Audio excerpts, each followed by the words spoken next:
Hello, America, and welcome. We were just talking off the air. I don't know of a time that I have really, truly called and put a plea out and sent an SOS out. I know we did with the 9/12 Project, and I said, you got to stand, and you got to stand together and gather your friends.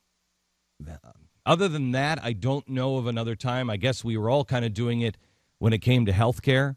But what I'm about to share with you is the equivalent of telling the American people about universal health care about this time next year. This has already been done. This is way down the road. You'll be lucky if it's not in your school next fall. And it is an end run around your, not only around your state and its sovereignty, but it is an end run around your education department in your state. It is an end run around your board of education in your local community. And most importantly, it is an end run around you as a parent. It changes fundamentally our entire system. This is, I believe, the most important piece of fundamental transformation, and you are going to hear a few things that you will find hard to believe. But I ask you today to please do your own homework. Do not take this at all from me. Do your own homework, and may I recommend you do it today. And then you link arms with people, and you get back into your 9/12 group. You get back into any group. This is something that will unite both liberals and conservatives. This will unite both Democrats and Republicans. This is not a liberal agenda. This, and be very clear on this, please, this is a progressive agenda. And you will be fought by the GOP just as hard. And do not allow the GOP to convince you otherwise, because they are a big part of this. Everything I'm about to tell you, we laid out on last night's television show, and you'll be able to see it for yourself. Last night was part 3 of a series that we're doing once a week on something called Common Core. And every week we get more information, and every week we lay it out, and every week it gets worse and worse and worse. And I have alarm bells going off on me every time we do this. And last night, I am convinced, I told you back in 2009, they're building a machine. I don't know what it is, but you don't want to see it turned on. This is the machine that, quite honestly, I'm not smart enough to figure out. Back then in 2009, they're building a machine. I could see pieces of something. I didn't know what it was, but every alarm bell went off when I would say to you, and you don't want to see it turned on.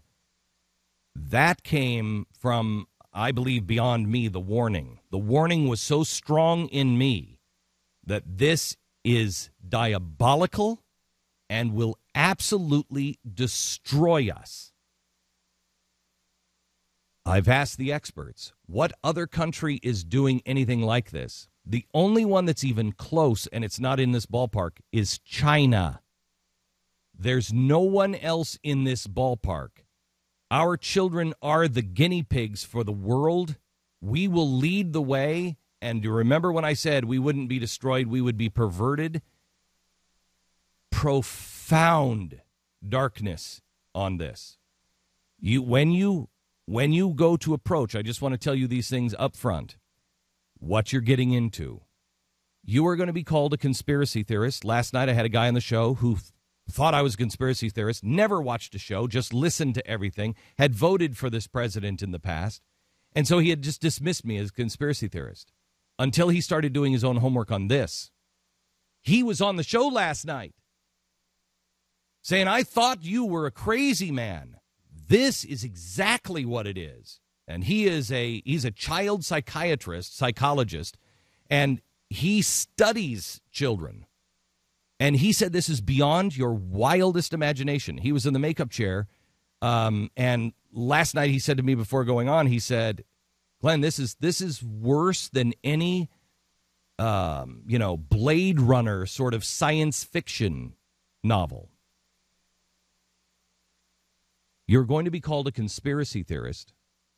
You're going to be told that it's too late, and your PTA, most likely if they're not already, soon will be advocating this. But I will show you why they're going to advocate for it coming up, because most people who are involved in this are not nefarious. Even, I believe, the corporations that are involved in this are doing it for, they will believe, the right reasons. I ask you to step back and look at the bigger picture. Because I know you're going to be called a conspiracy theorist, because I already have been by members in the GOP we told you about yesterday, people who are involved in this from the GOP are already saying, he's a conspiracy theorist.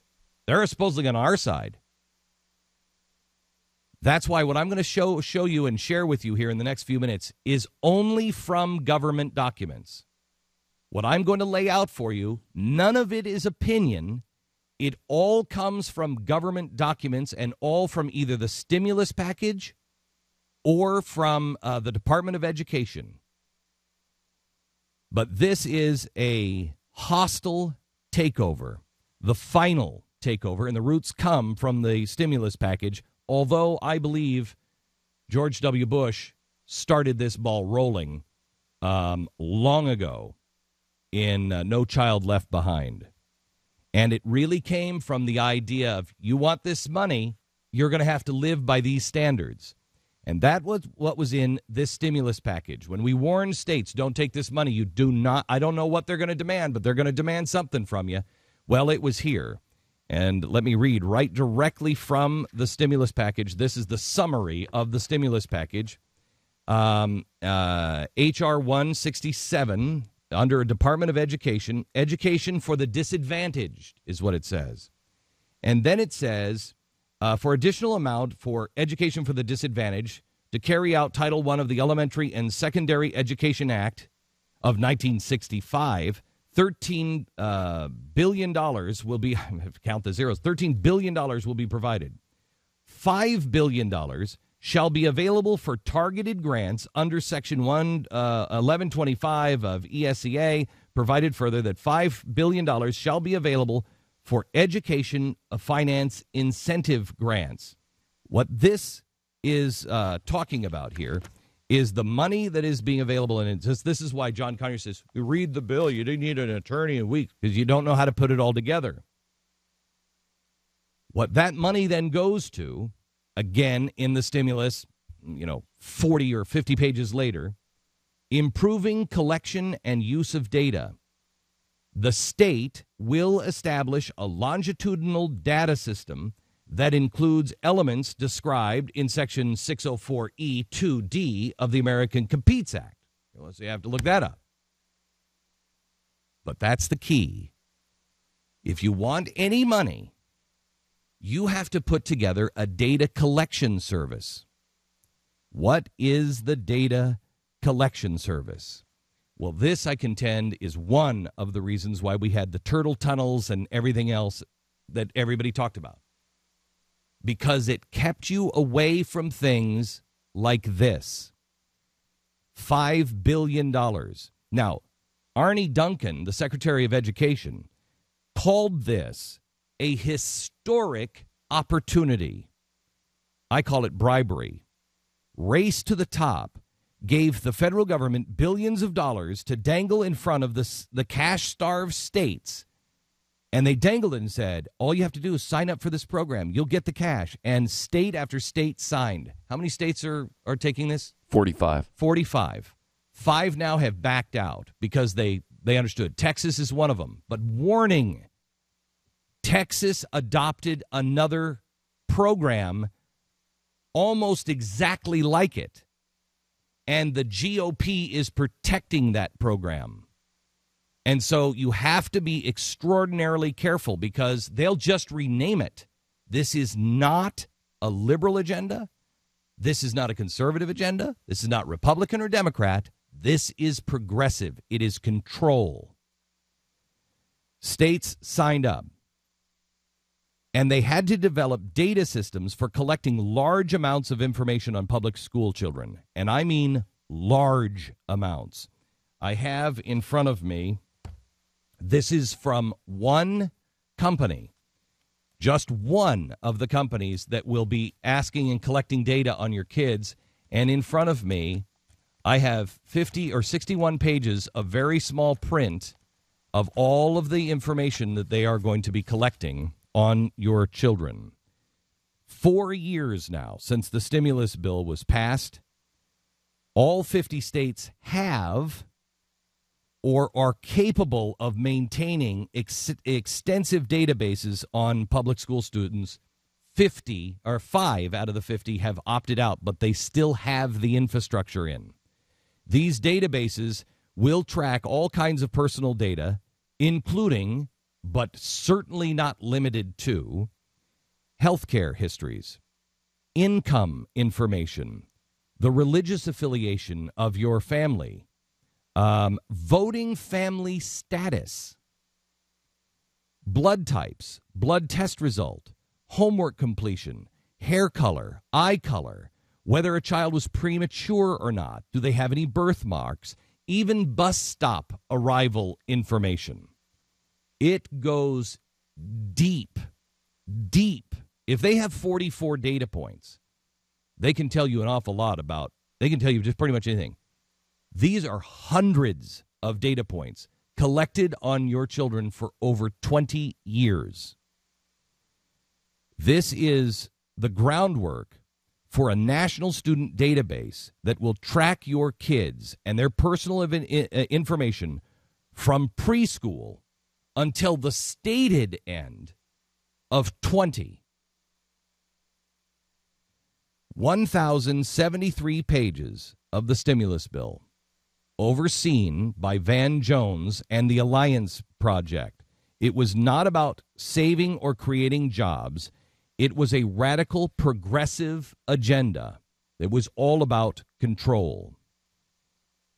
What Common Core and this data collection system really is, the easiest way to understand it, and this is my personal understanding and my personal opinion. I want to separate fact from my opinion so you're very clear. But the best way I think to describe it is, do you know how China goes in and they find the kids that have the most talent for gymnastics? And they'll say, that kid's going to be fantastic as a gymnast. That kid is a great mathematician. He's going to work in our nuclear power programs. That's what happens. By the time you're 7, your lot is cast. That's exactly what this is. And that's why these corporations want this so much, because they will cast the lots. They will find the best workers by the time they're 7. And then they will enrich and empower and educate those kids. But if your kid, God forbid, ends up like me, when I was 7 or 8, I don't have a chance. I will be a cog in the machine forever. And there will be no escape. There will be no college education.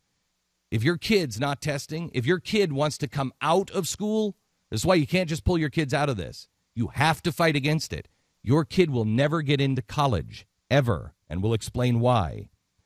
What you will see is state capitalism, Google, Microsoft, GE, data mining our schools to nudge our children into the job the state deems the most needed for the future.